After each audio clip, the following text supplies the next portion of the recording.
Hello dear students, स्वागत है आपका हमारे YouTube channel AR polytechnic channel में।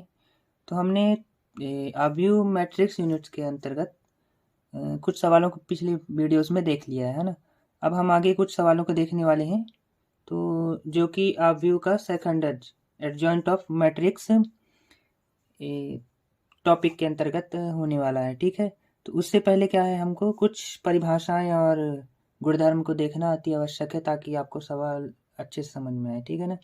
तो आव्यूह का सैखंडज हम आगे पढ़ेंगे, एडजॉइंट ऑफ ए मैट्रिक्स, जिसके अंतर्गत कुछ परिभाषाएं हैं, उसको हमको समझना आवश्यक है। तो इसके अंतर्गत एडजॉइंट ऑफ मैट्रिक्स के अंतर्गत दो परिभाषाएं हमको जानना है, उपसारणिक और सैखंड। ठीक, माइनर एंड कोफैक्टर। ठीक, तो ये इसके इंग्लिश नाम है। तो क्या है उपसारणिक, पहले देख लेते हैं परिभाषा एक। सारणिक के अवयव एआईजे का उपसारणिक एक सारणिक है जो आईवी पंक्ति और जेवा स्तंभ जिसमें एआईजे स्थित है को हटाने पर प्राप्त होता है। अवयव एआईजे के उपसारणिक को एमआईजे के द्वारा व्यक्त करते हैं। ठीक है ना। तो एक बार इसको समझते हैं, ये क्या बोल रहा है। यहाँ पर एक महत्वपूर्ण बात कि सारणिक शब्द का भी उपयोग हो रहा है, जबकि हम क्या पढ़ रहे हैं, आव्यूह। आव्यूह में क्या है कि उसका चिन्ह कुछ इस प्रकार से होता है। आव्यूह में बड़ी कोष्ठक का चिन्ह यूज किया जाता है आव्यूह को प्रदर्शित करने के लिए, लेकिन सारणिक को क्या है, मॉड से प्रदर्शित किया जाता है। ठीक है ना, ये सारणिक का चिन्ह हो गया।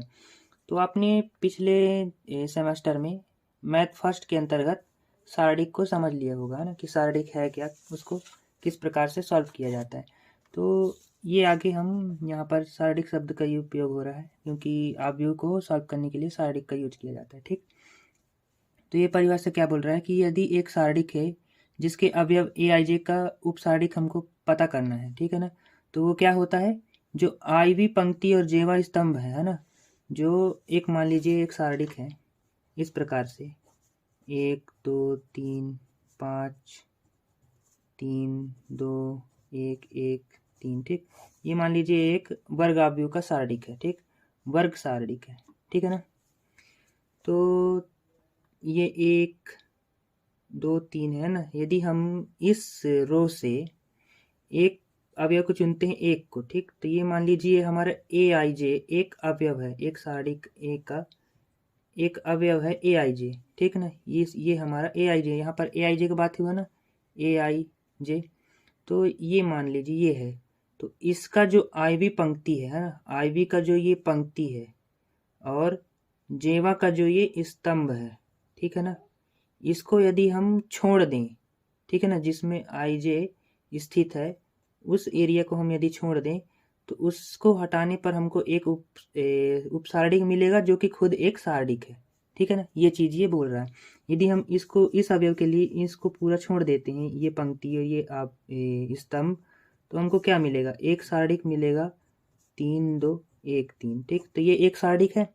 तो वही चीज बोला कि सारणिक के अवयव ए आई जे का उपसारणिक एक सारणिक है जो आईवी पंक्ति और जेवा स्तंभ जिसमें ए आई जे स्थित है, तो उसको हटाने पर प्राप्त होगा। अवयव ए आई जे के उपसारणिक को एम आई जे से व्यक्त करते हैं। ठीक है ना, तो ये जो उपसारणिक है इसको हम एम आई जे से व्यक्त करेंगे। तो ये हमारा हो गया। सिंपली इसको सॉल्व करना तो आपको आता होगा। इसको इससे गुणा कीजिए, इसको इससे गुणा कीजिए, बीच में क्या रहेगा, माइनस, तो 3 तिकाई 9 माइनस 2 1 कम 2। ठीक, तो ये हमारा क्या आया, 7। ठीक, तो ये इसका मान हो गया। इस प्रकार से कुछ सॉल्व किया जाता है। तो अब दूसरा परिभाषा क्या बोलता है कि सारणिक के एक अवयव ए आई जे का सहखंड है ना, को फैक्टर, इसकी अब परिभाषा की बात हो रही है। तो को फैक्टर जिसे ए आई जे या सी आई जे द्वारा व्यक्त करते हैं। ठीक है ना, ये होगा। तो सारणिक के एक अवयव ए आई जे का सहखंड जिसे ए आई जे या सी आई जे द्वारा व्यक्त करते हैं, तो इसको किस प्रकार से निकाला जाता है, या तो ए आई जी से व्यक्त कीजिए या सी आई जी से व्यक्त कीजिए ना। कहीं कहीं किताबों में ए आई जी दिया है तो कई किताबों में सी आई जी दिया है। ठीक है ना, ये हो गया। तो इस प्रकार से कुछ सी आई जे को निकाला जाएगा। तो क्या आएगा, -1, इसका फॉर्मूला है -1 और ऊपर आई प्लस जे और एम आई जे, जहाँ ए आई जे का उपसारणिक एम आई जे है। ठीक है ना, और आपको तो मैंने पिछली वीडियोस में बता रखा है कि आई और जे क्या है, एक प्राकृत संख्याएं हैं, ठीक है ना। 1 2 3 धनात्मक संख्याएं, जो अनंत धनात्मक संख्याएं हैं, इनका मान होता है, ठीक। इस परिभाषा को हमको समझने के लिए एक सवाल को देखना होगा, ठीक है ना, कि CIJ या AIJ को किस प्रकार से निकाला जाता है। तो ये हमको सूत्र दे रखा है। सबसे फर्स्ट हमको क्या निकालना है, MIJ, जो कि मैंने यहाँ पर आपको बता ही दिया है कि MIJ किस प्रकार से निकालना है। तो यहीं पर बात कर लेते हैं यदि कि MIJ, ठीक है ना, ये निकाला हमने किस अवयव के लिए, इस अवयव के लिए, ठीक है। यहाँ पर जब हम पहले अवयव के लिए निकाल रहे हैं तो यहाँ पर क्या होता है, A11, फिर यहाँ पर A12, यहाँ पर A13, है ना। ऐसे ही A21, A22, A23, यहाँ पर भी A31, A32, A33, ठीक है ना। तो इस MIJ की जगह में हमको इसको एक नाम देना पड़ता है। तो यहाँ पर क्या आएगा, सिंपली M11 आएगा, क्योंकि पहले अवयव के लिए हमने निकाला है ना। और IJ का जो होता है वो क्या होता है, IJ, I और J दोनों होते हैं प्राकृत संख्या, है ना। ये हो गया। अब जब हमने M11 निकाल लिया है तो हम C11 भी निकाल सकते हैं, है ना। क्या फार्मूला रहा हमारा कि -1 I + J इसके घात में रहेगी और MIJ, है ना।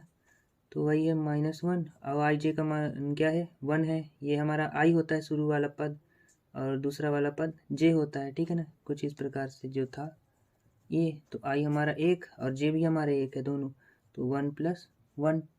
और यहाँ MIJ हमारा क्या आया है, 7। तो क्या आएगा, ये घात 2 हो जाएगी, -1 की घात 2 और गुणे 7।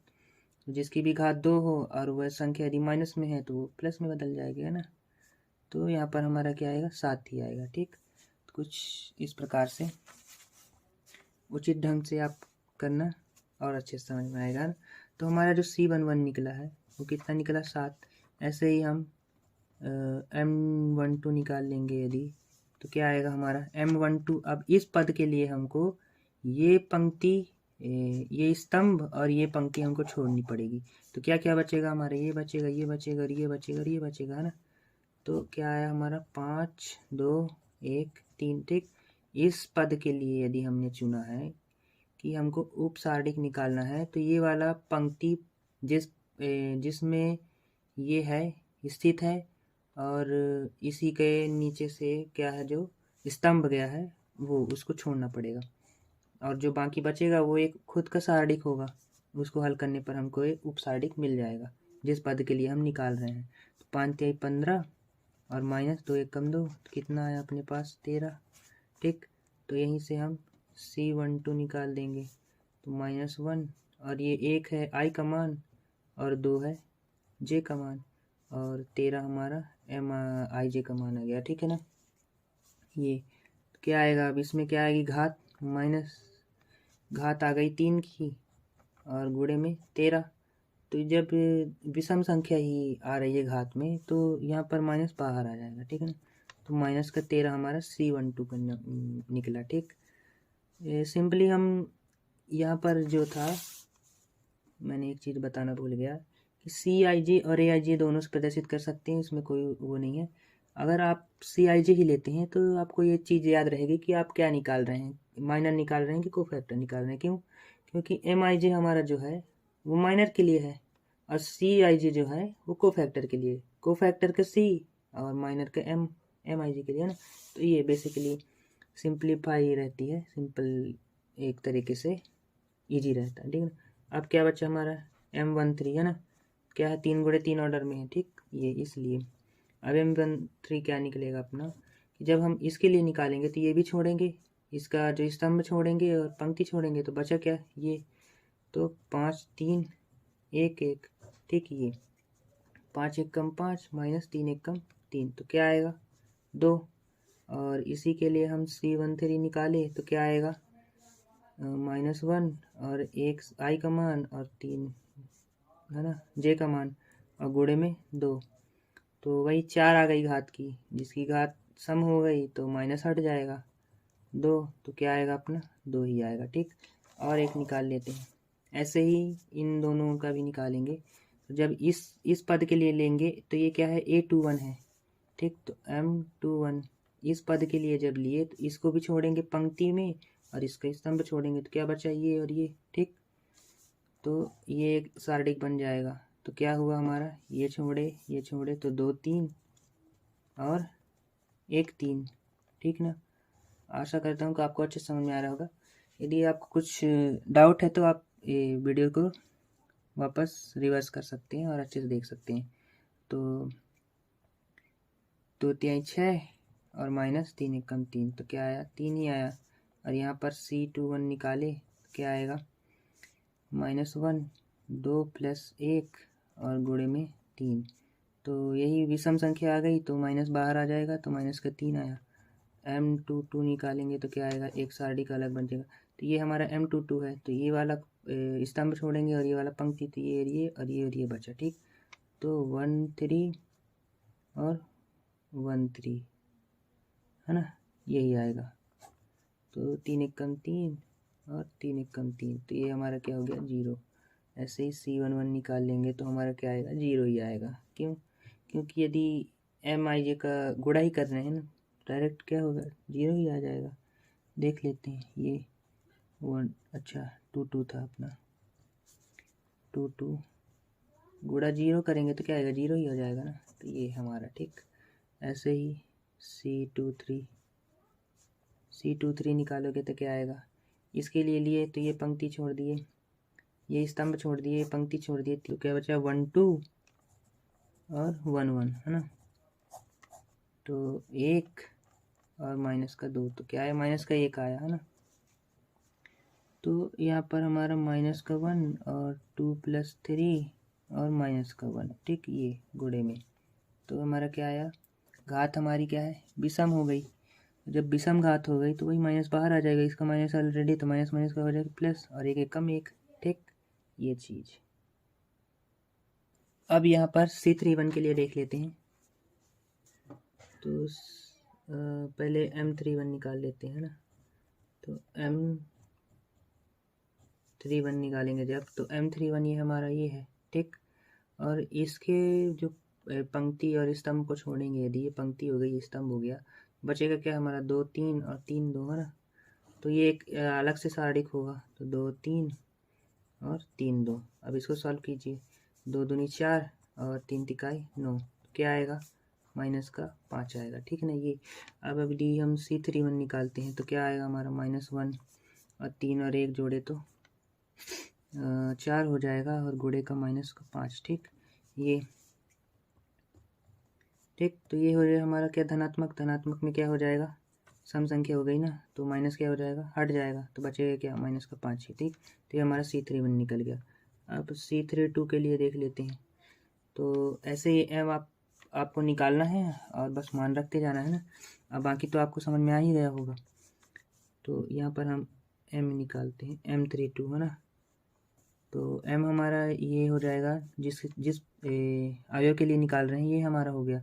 तो इसका जो स्तंभ है और पंक्ति छोड़ दिए तो क्या बचेगा, 1 2 और जो है हमारा 5 और क्या 2, ठीक, ये हो जाएगा। तो इसको लिए ये स्तंभ, ये पंक्ति छोड़े तो क्या आया, 1 3 5 2 है ना, 1 3 5 2, ये एक सारणी बन गया। इसको सॉल्व कीजिए, तो 2 एकम 2 माइनस 5 तिहाई 15, ठीक। ये अब इसको घटाओगे तो क्या आएगा, माइनस का 13।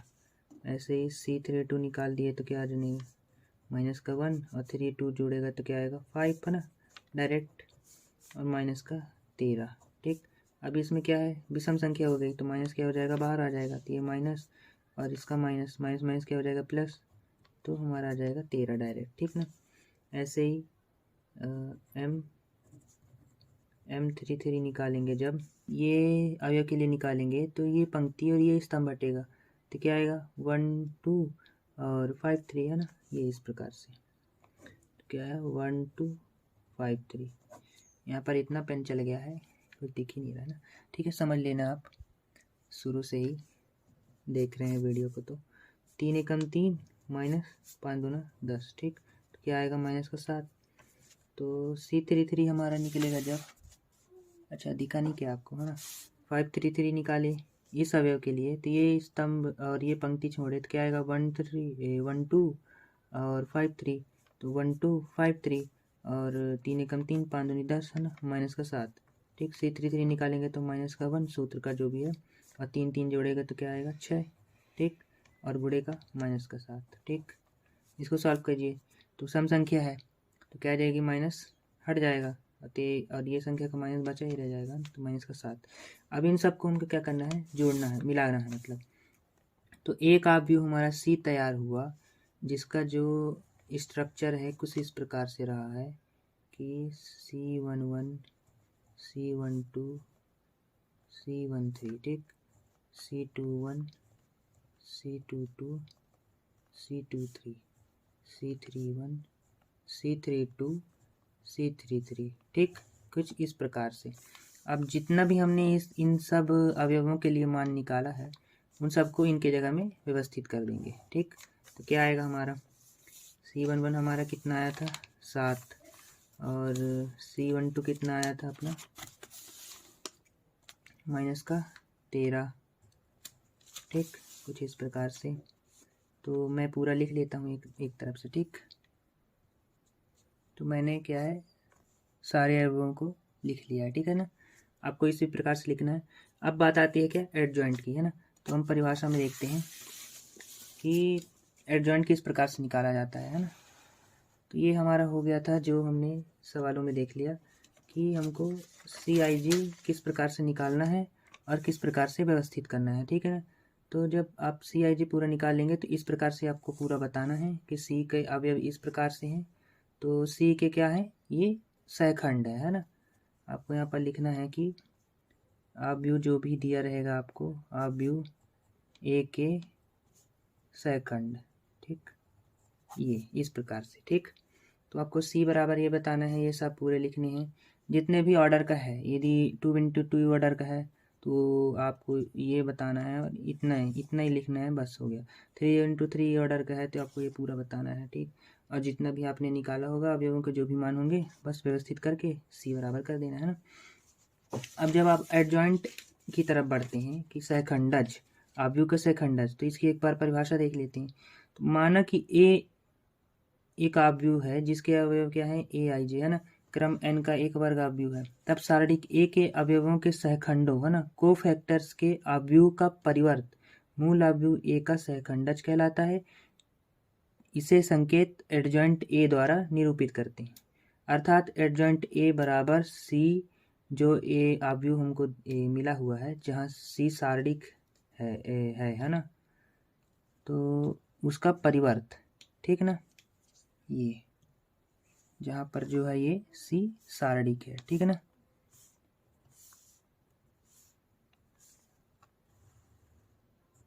जहाँ पर ये C सारणिक है, तो कुछ इस प्रकार से।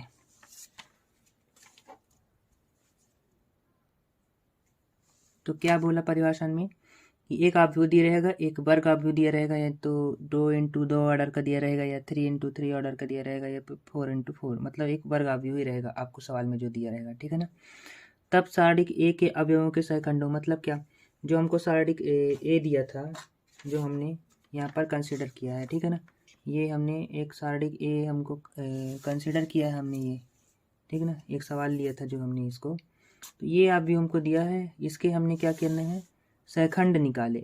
तो ये सहखंड जो होगा, ये जो सहखंड के पूरा मान है, इसको जब हम परिवर्त करेंगे, ठीक है ना, ट्रांसपोज करना तो हमने बता दिया है। ये जो सहखंड हमको मिला है आव्यूह A के सहखंड, तो इसको जब हम C का परिवर्त करेंगे तब ये हमारा क्या आएगा, एडजॉइंट A होगा। ठीक है ना, ये भी जो भी है ये पंक्ति स्तंभ बन जाएगा और स्तंभ पंक्ति में कन्वर्ट हो जाएगा, तो ये हमारा क्या आएगा, फाइनल एडजॉइंट बन जाएगा। ठीक है ना, यही सारी चीज़ें इसमें बताई गई है। तो ये कुछ परिभाषाएं हैं कि A एक आव्यूह है यदि A11 A12 A13 A1n, है ना, तो इस पंक्ति में क्या आएगा, केवल 1 रहेगा और n हमारा बढ़ता जाएगा। 3 आया, इसके बाद 4 5 6 7 8 9, ठीक है ना, 0 नहीं होगा। ठीक है ना, ये चेंज नहीं होगा और ये 0 नहीं होगा। क्यों, ये सिर्फ 9 तक ही जाएगा। क्यों? क्योंकि ए आई जे हमारा जो होता है, आई और जे प्राकृत संख्या है, प्राकृत संख्या में 0 आती नहीं है ना, ये इसलिए। ऐसे ही A21 है, A22 है, A23 है, तो यहाँ पर 2 हमारा स्थिर रहेगा, n हमारा बढ़ता जाएगा, तो 9 तक बढ़ता जाएगा, ठीक है। ऐसे ही हमारा अनंत n आएगा और 1 है ना, इस पक्ष में हमारा j फिक्स रहेगा और इसमें हमारा क्या बोलते हैं, आई फिक्स रहेगा, है ना। तो पंक्ति में आई फिक्स रहेगा और यहाँ पर जे फिक्स रहेगा, ठीक है ना, जो कि क्या है 1 है ना। और इसमें क्या है, इसमें भी 1 है, तो आई इसमें भी 1 फिक्स है और जे इसमें भी 1 फिक्स है, ठीक। इस प्रकार से जहाँ पर क्या है C11 C12 C13 CNN तक ए के सहखंड है ना। सहखंड निकालना आपको पता चल गया है ना, माइनर को फैक्टर, ठीक। तो कुछ इस प्रकार से आगे देखते हैं, ठीक। तो ये कुछ इस प्रकार से दिया हुआ है, जिसमें एडजॉइंट सी का परिवर्त जो है एक आव्यूह के भांति रहेगा ये। तो ये हमारा फाइनल परिवर्त आएगा, ठीक है ना। तो अब हम सहखंड आव्यूह के कुछ गुणधर्म को देख लेते हैं, जो इम्पोर्टेंट गुणधर्म है। तो क्या बोलता है, पहला, यदि ए एक आव्यूह है जिसके अवयव ए आई जे क्रम n की वर्ग आव्यूह है, तब a इंटू एडजॉइंट ए जो बराबर होगा एडजॉइंट ए इंटू ए, और ये बराबर होगा mod of A into I N. I N हमारा क्या था, जिसके इकाई आव्यूह है ना, जिसका जो जो ये विकर्ण के अवयव हों वो 1 हो, बाकी अवयव क्या हों 0 हों, तो वही हमारा क्या था, इकाई आव्यूह है ना। तो वही है आई एन, जिसको हम आई एन से रिप्रेजेंट करते थे ना। तो मैंने पिछली वीडियोस में बता रखा है, यदि आपने उसको नहीं देखना है तो मैं डिस्क्रिप्शन में लिंक दे दूंगा, आप वहाँ से जाके देख सकते हैं उस वीडियो को। उस वीडियो को आपको देखना बहुत ज़रूरी है यदि आप आव्यूह यूनिट के अंतर्गत इन चीज़ों को देख रहे हैं, ठीक है ना। दूसरा क्या बोल रहा है कि एडजॉइंट ए का परिवर्त बराबर क्या होगा, एडजॉइंट ए का टोटल परिवर्त, ठीक है ना। तो कैसे, क्या बोल रहा है ये कि हमारा जो एक आव्यूह ए दिया रहेगा, इसमें समझते हैं। यदि हमको कोई आव्यूह ए दिया हुआ है तो ये हमको कुछ अवयवों में दे रखेगा, है ना, इस प्रकार से।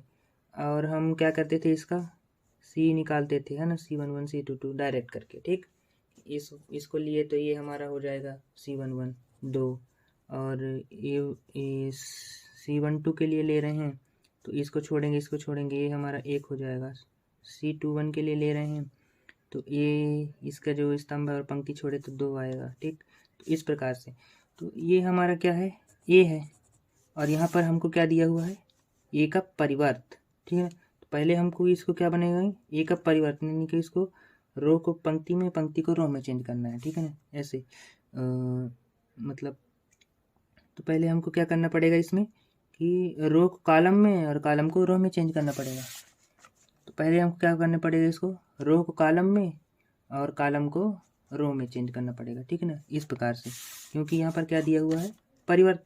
तो फिर हमारा जो निकलेगा एडजॉइंट ए का ट्रांसपोजन परिवर्त ए डैश निकलेगा। और जब ये और ये किसके बराबर होगा, एडजॉइंट ए निकालिए और उसका परिवर्त कीजिए, तो वो दोनों एक बराबर होंगे, है ना। हम आगे इनको देखेंगे सवालों में, ठीक। और तीसरा क्या बोल रहा है कि एडजॉइंट ए का जो सारणिक का मान आएगा, एडजॉइंट ए जो हमारा निकला उसका जो सारणिक का मान करेंगे, निकालेंगे, तो हमारा ए जो सारणिक है तो n-1 के बराबर होगा, ठीक है ना। ये इस प्रकार से कुछ।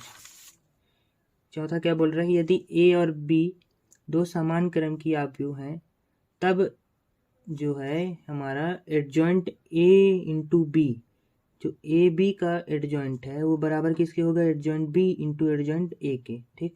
ये हो गया। पांचवा क्या बोल रहा है, सम्मित आव्यूह का सहखंडक भी सम्मित होता है और विकर्ण आव्यूह का सहखंडक भी विकर्ण आव्यूह होता है, ठीक है। ये सारी चीज़ें मैंने आपको, सम्मित आव्यूह, विकर्ण आव्यूह, ये सब क्या होता है, ये सारी चीज़ें मैंने वहाँ पर आपको बता रखा है, ठीक है ना, उस वीडियो में। तो आप ज़रूर उसको चेकआउट कर लेना।